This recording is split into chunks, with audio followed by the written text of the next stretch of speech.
Ladies and gentlemen, may I have your attention, please? Thank you.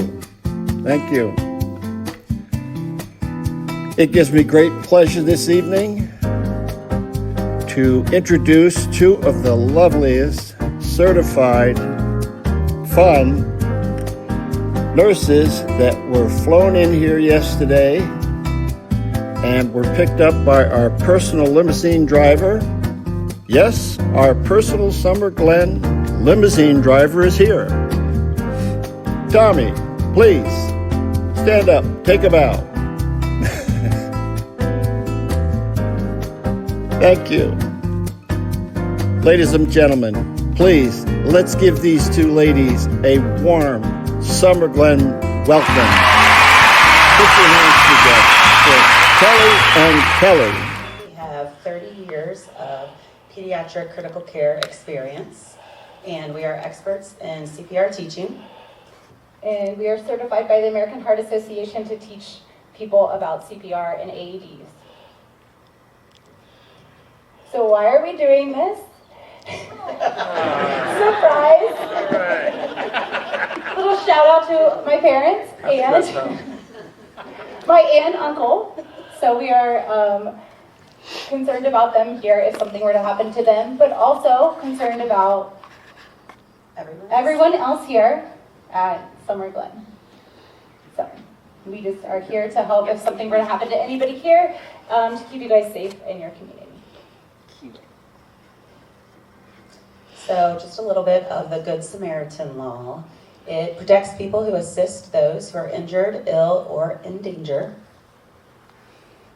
And you will have legal protection if you act voluntarily and without the expectation of reimbursement or compensation while performing such aid on site, and this includes performing hands-only CPR on a woman's chest.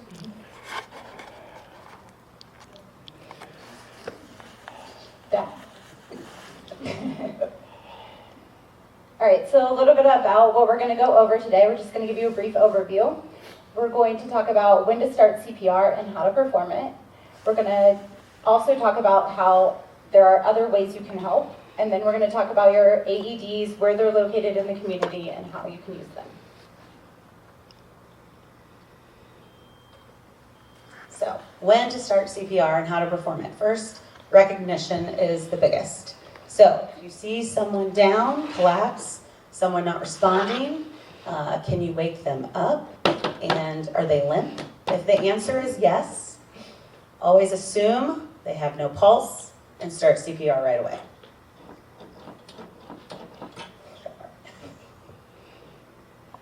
So, your performance. Hands-only CPR is now what we're teaching. So you want to place your palm in the middle of the chest and then the second palm on top. You're going to do 110 beats per minute, and this is usually staying alive. Staying alive. Staying alive. Staying alive. There is a whole playlist on Spotify. There's a bunch of different songs that you might hear that you can do CPR to. Staying Alive is one of them. So if you don't know that, we have other recommendations.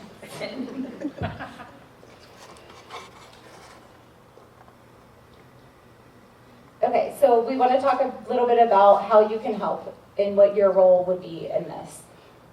So if you're alone, we want to let you know that it's kind of like a lot of responsibility on you, but you would call 911, and then you can put it on speaker while the person on the other line can coach you through how to do CPR, and then you would do CPR yourself.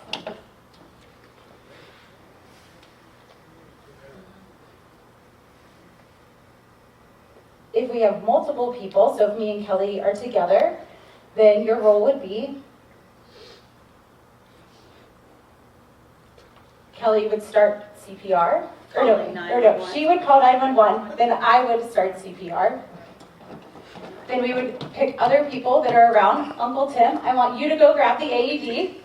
Dad, I want you to go to the doors and direct emergency services here. And then we would find the rest of you to help me when I get tired doing CPR to come in and relieve me. Do you want me to let the ambulance in the cave? Yes.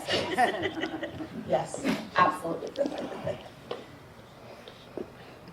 Okay, so somebody let us know where your AEDs are in your community. So we want to tell you. This one's a clicker. Okay, so this is the auxiliary building. Correct me if I'm wrong, but there is one inside, but sometimes this building is locked, just so you know. So this is what the door looks like to that building. You see the AED sign here, which actually we noticed are on like a lot of the doors where your AEDs are located. So it just lets you know that it's inside. And then once you enter the building, then it's here on the wall. Nothing maybe moved, right? Dan? Huh? What's that? Dan, we were talking the other day about possibly moving that to maintenance. Yes, we are. So yes, there's talk about this AED actually moving to the maintenance building just because it's open longer, like because it's not a locked door. It's open from 7 to 5, so it's a little bit more access to that AED. Okay, this one is located at the softball field. So this is in the home dugout, and during home games, somebody will move it into this box and be available to you. There's also one in the ROS building, or the HOA office, where if you go through this door, again, the sticker's on the door, and walk down the hallway, to the left by the restroom, you will see another sign that lets you know that like in this little cubby hole, that there is an AED located there as well.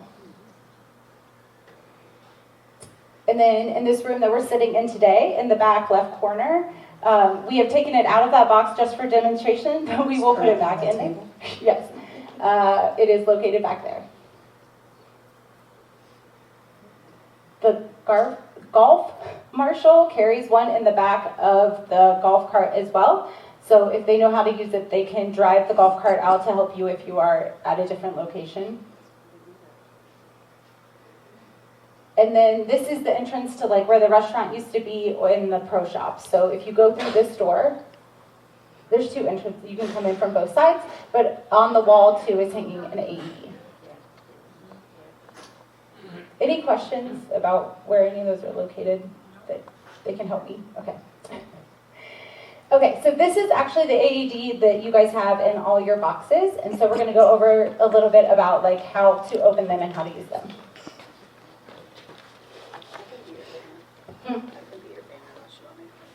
Okay. What do you want to use? Okay, this is theirs. Okay, so they are in this, the door's just open. There's no lock on them. So you guys can open the door to the box where the AED is held. And then you would unzip the box. And inside is a blue box. This one's a little different than yours, but all of yours look like that. You would pull down, where's the laser? Your laser pointer, here we go. All right, so you would pull down this, and it automatically will start the AED. We're gonna show you guys so you can hear what it sounds like. Begin by removing all clothing from the patient's chest. Cut clothing if needed. So it says, remove all clothing from the chest, cut clothing if needed. We'll show you where tools for you to cut the clothing are in a second. When patient's chest is bare, remove protective cover and take out white adhesive pads. So it says when the patient's chest is clear, you would open the pack and remove the pads. When patient's chest is bare, remove protective cover and take out white adhesive pads. We're not going to do that because we don't want two wasters. But we do have training pads here. So ours are a little bit different. It's the older model. It has a key that you would enter here, but you guys don't have the key now because it just automatically will start by pulling that down. So we just wanted to show you that there are two pads, and you guys have two pads in each box as well. One is for an adult, and one is for a child. So we define a child being anybody with signs of puberty. Or, sorry, under 1 to 3, or 1 to 8. It says 25 kilos on it. We don't go by kilos. But if there's any signs of puberty, you would use the adult pads, which are already connected. So you wouldn't have to do anything if that's the case. But the peds pads are a little bit different in the fact that they go on like the front and back of the chest, just because kids are easier to flip over. If I'm going to try and flip My daughter were to put a pad on, it's probably not going to go well. So they have it go on the right side and then the left side of the chest. So they go on the front of the chest. Okay, so we'll go ahead and open our training pads here. And you guys will, if you want to practice Tommy. this by yourself, we'll let you know. Yes, we named this Tommy just because of affiliation. I don't want to offend anybody else. Looks a lot like him, too. I know, resemblance. He loves this Yeah, sound.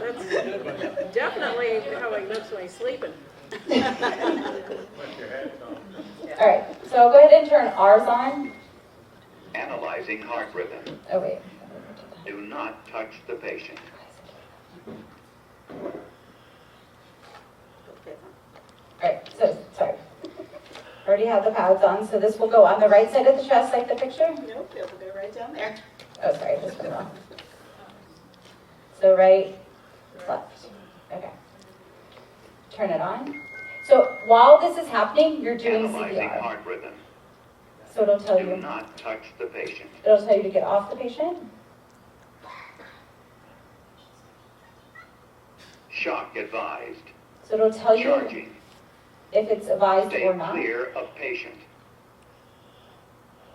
Deliver shock now. Press the orange button now. There's a red button that lights up. You would hit it. Shock delivered. Paused.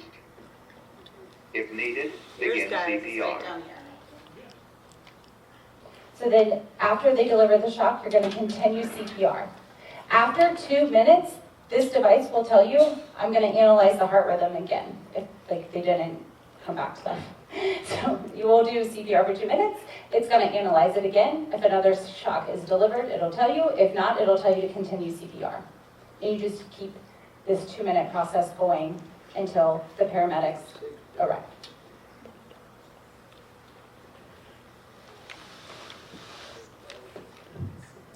Typically, in the hospital, we switch out after 2 minutes of CPR, but if you're in the community or if you're getting tired, like me, I cannot do 2 minutes of CPR anymore. I could probably get maybe 30 seconds or a minute. So whenever you're feeling tired, you have the next person get ready and get up and then start CPR. Yeah. Is there a wrong way to do CPR? Can you do damage, hurt somebody? So, no, but there might be certain feelings that you might feel, like if you are doing correct CPR, it is very hard and deep. So there might be some ribs that might break, or somebody might vomit or something. Down, not Uh, sideways. I don't think that there's a wrong position, so like we would want to put the center, like go into the center of the chest in between the nipple line with the palm. Okay. And then another hand on top. The lower you have the patient, so like if the patient was on the ground, or if the person was on the ground, it would be a lot easier because they have a lot more body force to use. So we recommend them be close to you and like right under your shoulders, so you can use all of your body weight when you're doing it. Do you have anything else? Biggest thing is the shoulders over the middle of the chest. It just helps with force to get all of that weight. But in this instant, a Analyzing person, heart so rhythm. that was 2 minutes. Do not It's a very long touch time the when you're doing CPR. But in this case, somebody Analyzing is heart rhythm. currently, No shock their heart is not advised. beating, they're It dead is safe to technically. touch the So patient. if you do break ribs or Check hurt airway. them, Check it's breathing. a minor Check injury pulse. compared to them, not being If alive. needed, So begin If you're doing CPR. damage, then good. anything that you're going to be able to squeeze that heart and let it refill. Okay. So you're going to have to push really hard because your sternum is very difficult to move, but you're going to need that heart to be squeezed between your sternum and your back. So you're going to have to push harder than you think. Okay, thanks. And then you also want to come like all the way off the chest so that the heart can have a chance to refill. So like it's important that you're not just like this, like leaning on them, but actually coming off the chest so that the heart can refill with blood, and then you re-pump it throughout the body. If somebody's in the chair, you have to get them to the floor. Yes. Is that correct? Yes, you want them on a very hard surface. So I taught my kids CPR. They are 11 and 13. and I acted like the one who needed it. I was on the couch, and I told them, all right, how would you get me to the floor? So I told them, take my legs and grab me. So they did that. So chair, in the bed, anything, because if you're on a soft surface, it's going to bounce with you and you're not going to get that squeeze that your heart needs. So again, having a bump on your head is better than not. So get them to the floor or a hard surface as soon as possible and start CPR. Yes. Is a real human being's chest going to compress like that? Yes. It does.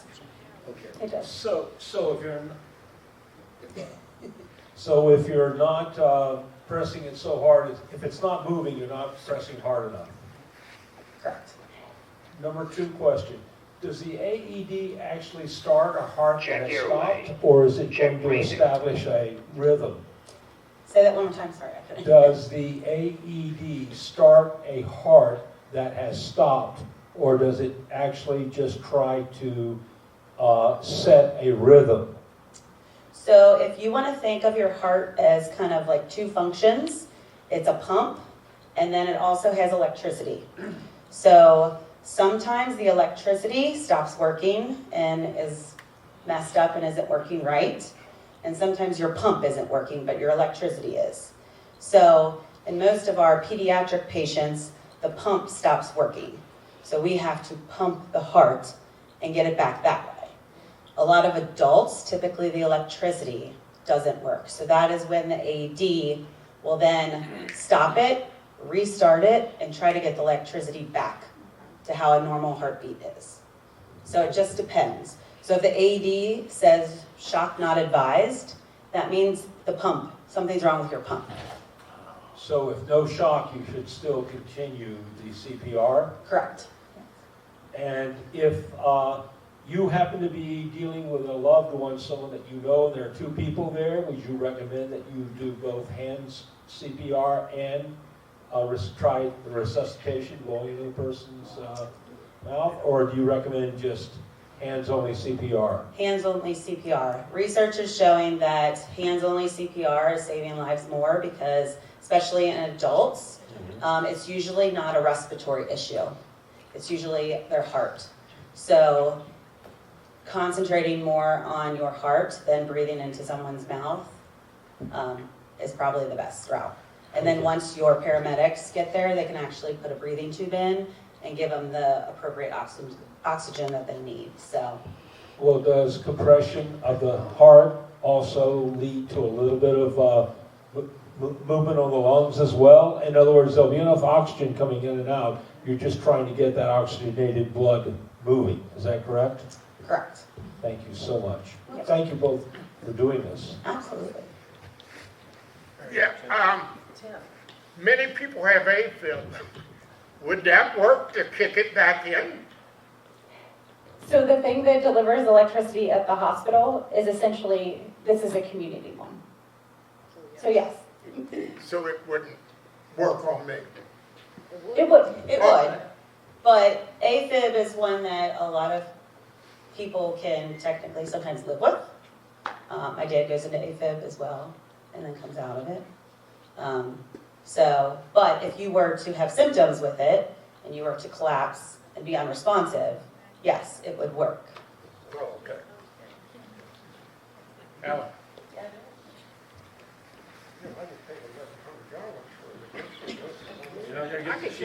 I know it came through in your slides, but I don't think it's been emphasized enough. The sequence by which the AED gets used relevant to CPR. It was always my understanding you will check the patient first, make sure about the breathing or the pulse, perform CPR if required, and the AED is a secondary device if unable to get the heart stopped. Is that correct? So kind of like Kelly was talking about, like, yes, you would, and we were going to do like a little thing, and we'll do it again, but go through the sequence. But yes, you would check your patient if unresponsive. They used to teach check for breathing, check for pulse. Now, like, if they're just unresponsive, we're going to assume they've changed the guidelines a little bit. So then you would just go ahead, start hands-only CPR. while somebody else would grab an AED and place the pads. And then this will tell you if it's the pump issue or an electrical issue, and it'll coach you through whether to deliver the energy or just keep doing CPR. But again, if you're alone, the first priority is to make sure you're able to call for help, because not one person can do CPR for 25 minutes if it's that takes you the ambulance that long to get there. So CPR is always the first most important thing, but AED is a bonus if you have it. When this is activated, is it like what you see on TV with the paddles? Does it give a jolt like that, or is it something that's less obvious? It's probably not as intense as on TV, but you might see a jolt. Yes, there will be. If it delivers energy, there will be a little jolt. It'll tell you if it's going to shock them, right? Mm-hmm. It'll coach you too. Yeah, And it'll you say actually deliver hit the energy, switch, and then you'll hit the button. and then you'll get like a jolt of some sort. Mm-hmm. Okay, thank you.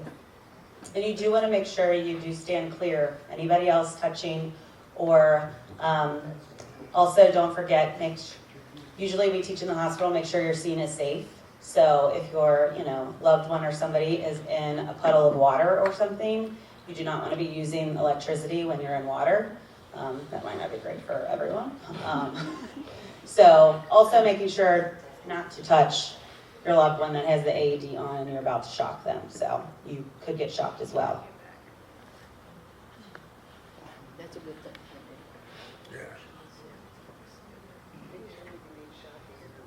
Any other questions?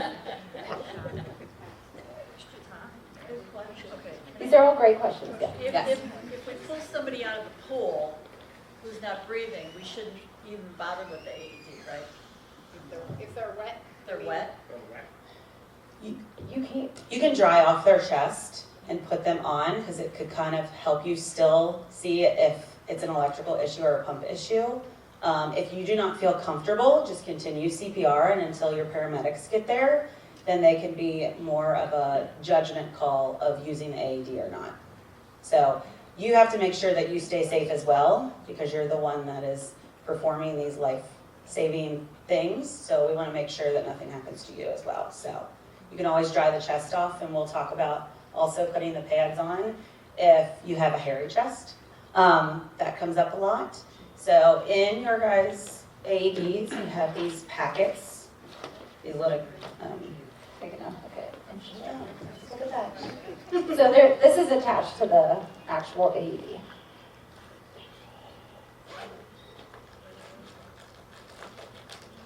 they do put a one-way valve mask in there if you want. But again, the research has come out that hands-only CPR in the community is the best bet, so. It's the safest, and then also like the transition and everything, it gets to be a pause on like blood circulating, so they just say, just keep doing motions. Lovely razor. So if there is a hairy chest, you can shave it very quickly. But as you know, So these will stick better. lovely disposable razors don't really, you gotta swipe them a few times. But we've always been told and educated that you always come with a second pad, or if you know that this is not a child, you can use the child pads. Put them on where you're gonna place the adult pads and rip them off. So, Wax it. Because if your pads do not stick all the way to your skin, you're not going to get good connectivity, so your AED might have difficulty reading the rhythm that your heart is actually in. So, just a little wax. There are also gloves in here. Again, like you are the rescuer, protect yourself first. So make sure everything is safe for you. So go ahead and put these on. If they vomited or if there's blood. There are trauma shears in here for you, or scissors, a very hefty pair of scissors, let's put it that way. So you can go ahead and cut the clothes off to get to the chest. There's also another pair in the lid of your guys' AED up here. So there's two pairs. And then there's an alcohol pad and like some gauze for other first aid. But yours says use an alcohol pad, but again, it's time doing that. So if you feel that, you know, you have a pretty bare chest, you can go ahead and place the pads. If they're not sticking, you could rip them off and use the other set and then try the alcohol. But I think these are really sticky pads. So It also, I just learned something on your little thing. You can dry off the chest with the gauze. So that's also, I guess, another use of it. But there's a little thing in here about how to use it. It's just the chest you have to dry off. The rest of the body's still wet because maybe they were in the pool, so that doesn't matter then? it does matter, but again, like you just need to have the pads to stick. And then if it does advise a shock, and again, if you do not feel comfortable, if you're still in water and they're like all wet, just continue CPR. And don't shock. Yeah. For the gentlemen and others, given you're dealing with a lady and a bra, would you please talk about the situation with wire forms and whatever else that may be in a bra and the AED?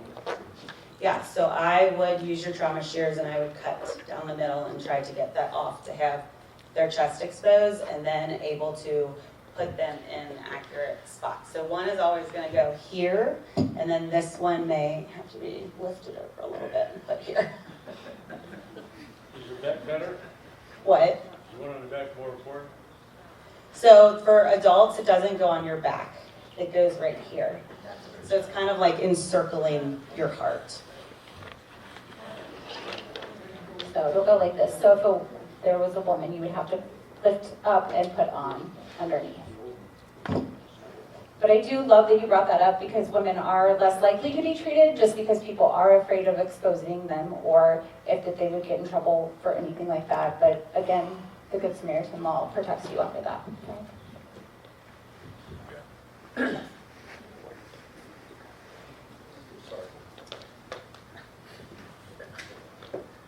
So I have two more questions, please. Number one, this is considered a demo of CPR. Do you still advise that we go to a CPR class? So, I mean, we are educators, so we would always say you can never have too much education. We learn something every day that we teach this. We learn in the hospital, we get certified every year, but research shows that every 6 months, like, you need training, even as a hospital professional. So, you can go and get certified if you would like. It doesn't mean that it's essentially the same training. There's a lot of community CPR classes if you don't feel like you want to pay to get the actual certification. Same training. Well, so as part of that, my question would be, none of us should be afraid to try. If we run into a situation, don't be afraid to try it. Because trying it and failing it is better than doing nothing. Correct. And that's why Kelly asked me to do this, because she wanted to make sure that, you know, her loved ones were, and you guys, all safe in your community, to where knowing these simple logistical questions, we found out yesterday that it might take 20, 25 minutes for an ambulance to get here if you were on the golf course. Okay, and then my second question is about the Good Samaritan law. Is that a federal law or is an equivalent law in place in all states? I believe it is in place in all states. Tom may know the answer to that. Okay. When I looked it up, every state has a little bit different verbiage. So I pulled up Good Samaritan law, and what you showed was the Florida statute. Okay, every state has a little bit different wording, but it's every state has a Good Samaritan. Yeah. And I also think that physicians are protected also if they just happen to be a passerby. They are protected. They're not paying any fee. They're not charging anything or anything like that. My understanding is they can also provide aid of this sort. And nurses, because I know my daughter can do that. She's an RN also. Yeah, so I mean, again, it's all up to what everybody is comfortable doing. So if I am in the community and somebody collapses next to me, I would not be held responsible if I did not help them or if I do help them. So it's up to me to choose whether I want to put again, if I feel safe providing help to the person. Thank you so much. Of course.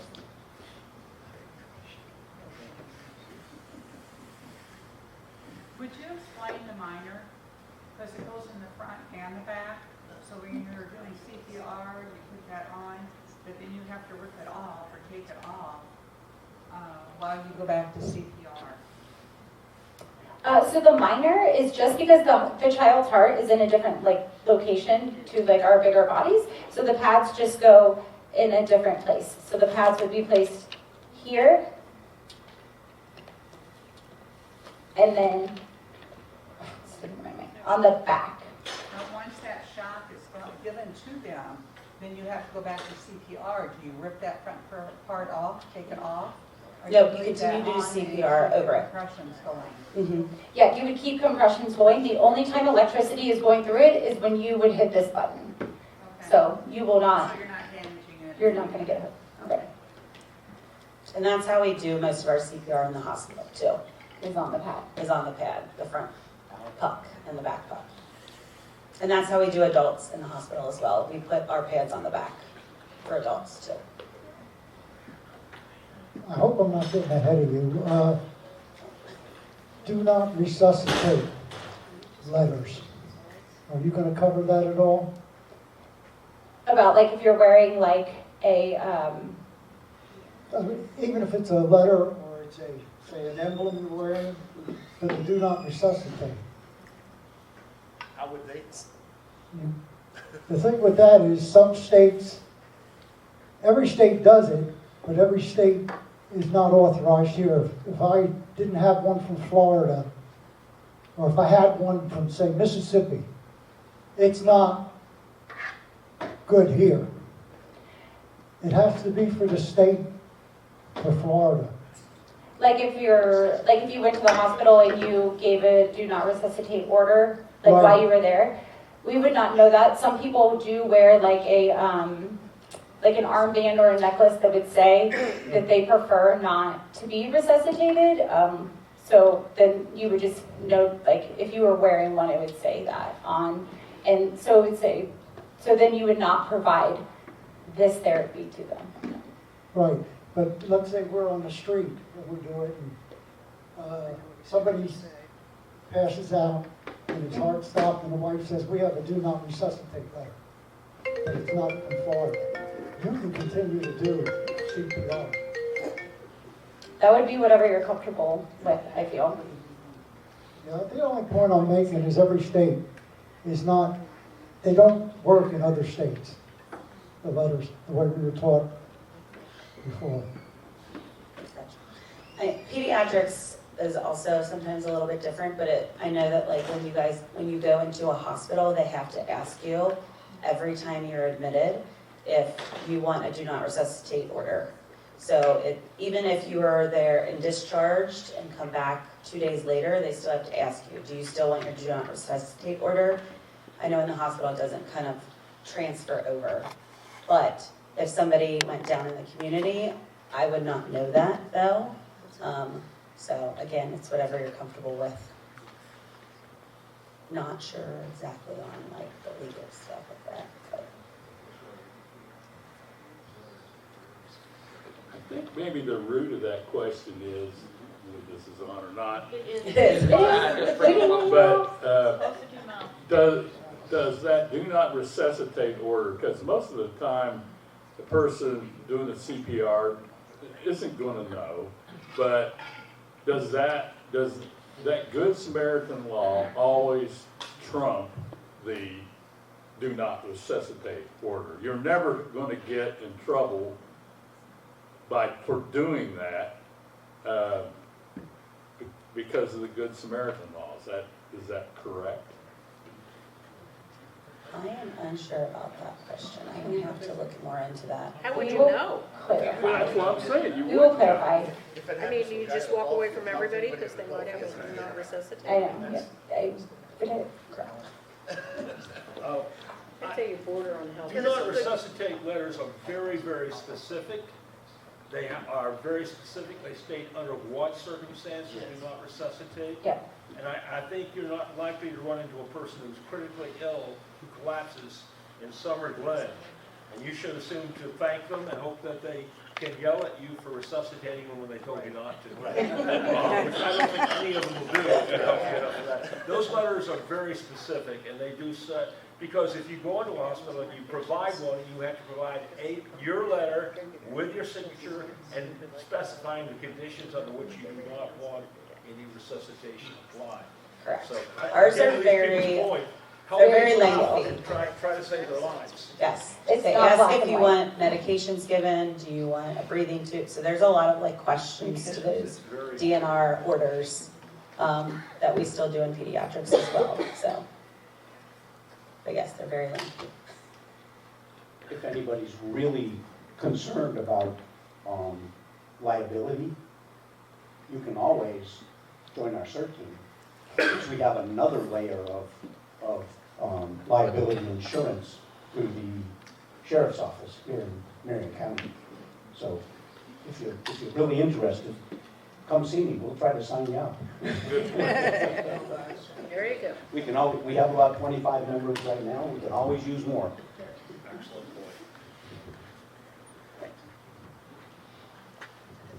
point. Just real quick, how often are these units serviced? I mean, I hate to think we need one, and we grab them, the batteries are dead. So they all got replaced in the last 6 months, I believe. And they do have expiration dates on them, and this one doesn't expire until 2026. But there is a service card out here, and they sign it. Unsure of how often they come and service them. It's monthly. Monthly? I know they were in the hospital monthly, but I wasn't sure about the community. But I can answer that question. They're brand new units that the board just bought, 6 of them. I wrote in one of my articles for the Summer Dreams under CERT. There's one here, there's one in the RSO by the bathrooms, there's one by the restaurant by the pro shop.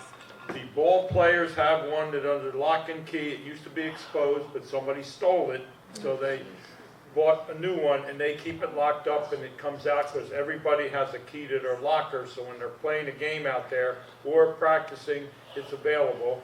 And there's one down at the garage in the building down there where we have meetings, the auxiliary building down there. The girls cover every place there is. Yeah, so but they're checked monthly by the staff, and there's a little green light on the unit, and if it's blinking, and then they have a service light, that light's not blinking, then it needs to be replaced.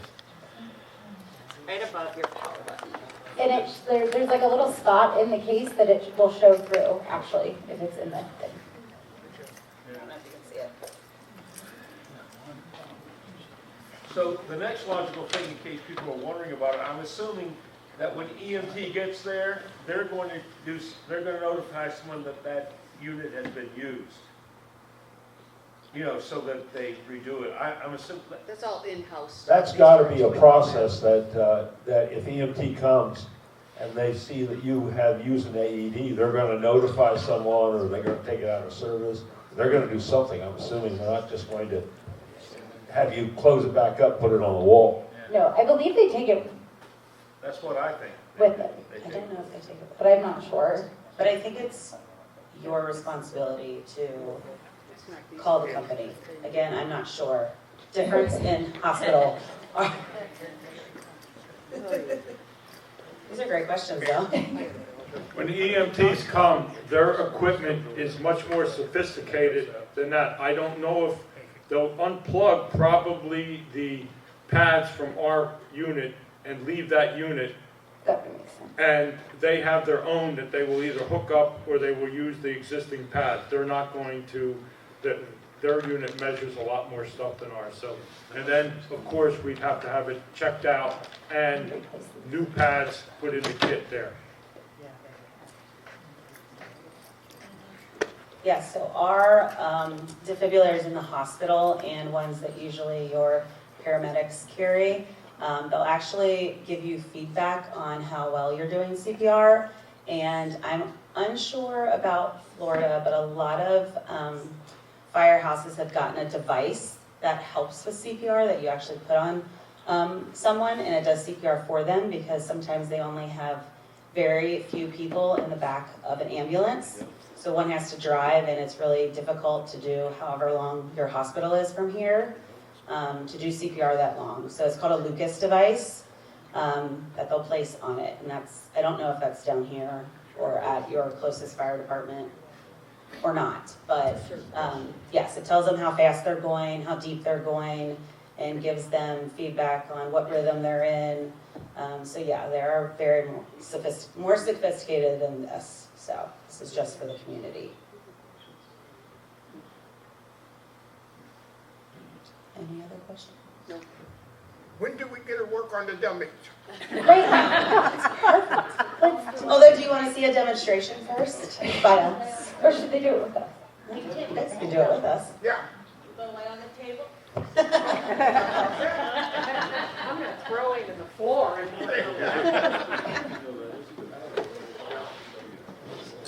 Oh, yeah, you guys gotta get moving.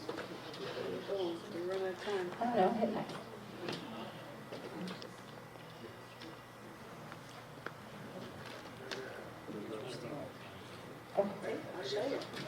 Alright, so we're gonna go through the sequence again.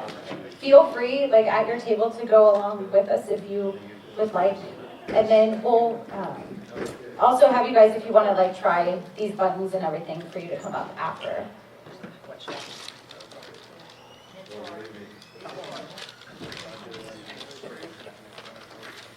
Now, Kelly, you used that on the dummy. They're still good to use. You're putting them back. Are they still? These are trading ones. We didn't open yours. Oh, okay. We just showed you what yours looked like and how it was turned. But no, okay. You won't use these. These are ours. These are yours. We didn't open them. No, I didn't.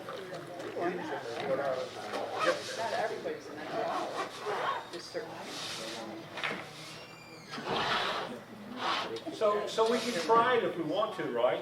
Yeah. You're going to ask us to try it, Kelly, so go ahead and show us. Give me this. You wanna come up here, Andrew? Yeah. What? You wanna come up here? Oh, do it on this one? Fake dummies, right? So is this one. So is this one. This one's real. This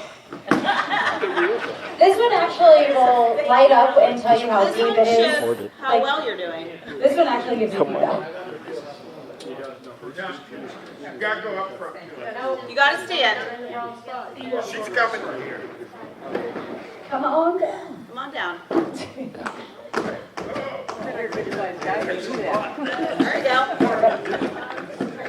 And you're probably going to have to be on the side. Okay. So, all right. Tommy. Well, this person's kind of short. All right. Wake up, Tommy. All right. Tommy's down. So we're all hanging out at dinner. Okay. The whole family. Tommy and Pam, Kelly and me. Yep. We're having a good time. We're telling jokes. Okay. Tommy. Goes down.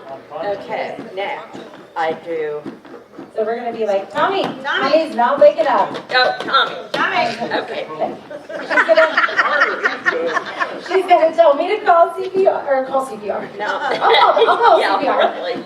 Call 911. Do I do this? And then you're or gonna put your hand there. In there. Yep, like that. Okay. Let me hold this. Come closer. Okay. Yep. Hard up and down. Stay alive. Stay alive. Oh, Stay alive. There we go. All right. And then Kelly's here. Did you grab the AED? Got it. And Aunt Pam's gonna let me know. Are you tired? Oh, okay. So then I'm Come gonna. here. Now, Kelly. All right. So I'll take over Kelly's for you. gonna take over. I need you to rest up so that I'm not. Now. Okay. There you go, Kel. Oh, she's better. Yeah. Hey, you did okay. So, turn it on. You won't have to put. Uncle Tim's at the door directing the EMS here. Continue CPR, Kelly, while I put these on. Okay. Stop.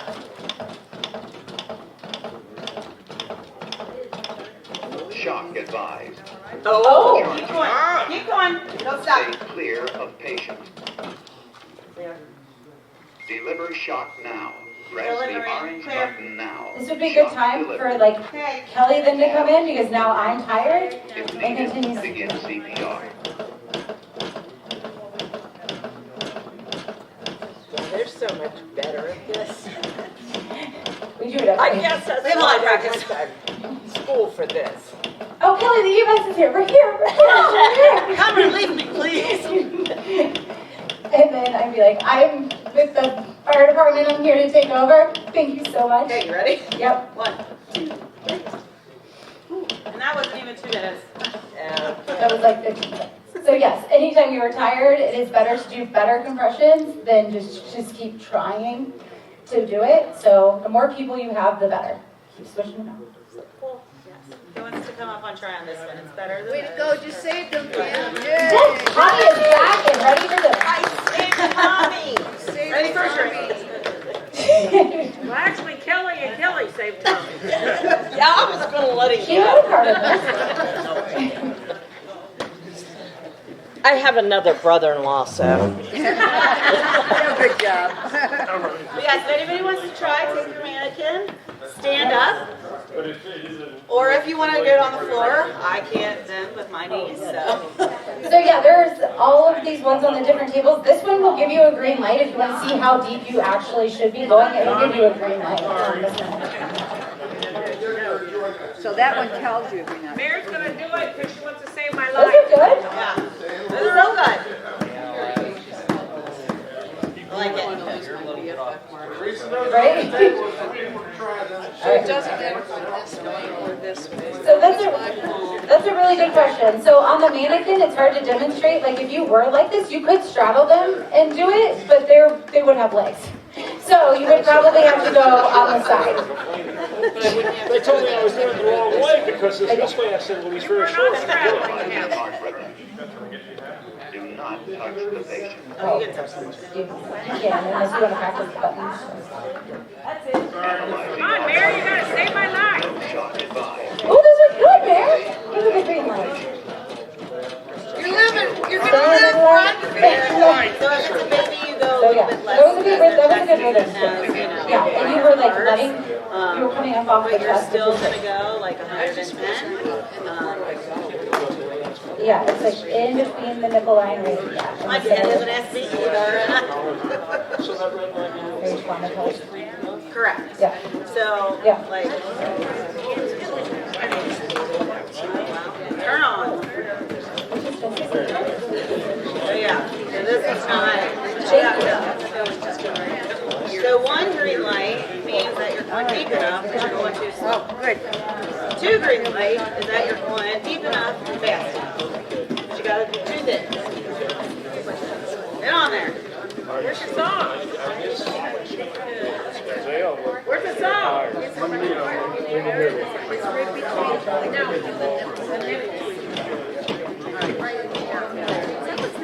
So, our baby